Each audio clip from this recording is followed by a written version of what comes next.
सांगलीत कृष्णा नदीची पाणी पातळी पुन्हा वाढल्याने नदीकाठच्या परिसरातील घरी परतलेल्या नागरिकांनी पुन्हा स्थलांतर केले। आजपर्यंत पूरग्रस्त भागातील तब्बल 2000 नागरिकांनी स्थलांतर केलं असून यातील 133 जणांनी महापालिकेच्या निवारा केंद्रात आसरा घेतलाय।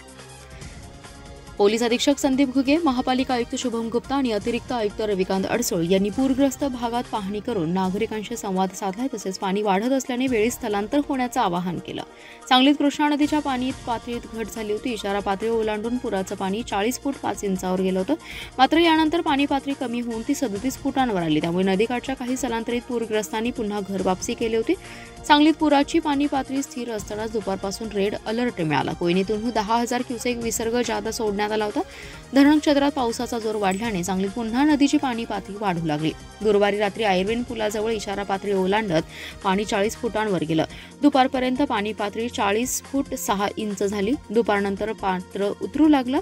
संध्याकाळी पाणी पातळी 40 फूट 4 इंच होती। सांगलीतील Suryavanshi plot, Inamdar plot, Arwade plot, Patwardhan park, Govardhan plot, Sainath Nagar, Magarmach colony, Karnal road, Jagdam colony, Pant line, Kakanagar, Dattanagar, Shivshambho chowk, Jamwadi, Hindavi Swarajya colony या पूरग्रस्त भागातील 2166 नागरिकांनी स्थलांतर केले। यातील 133 जणांनी महापालिकेच्या निवारा केंद्रात आसरा घेतलाय।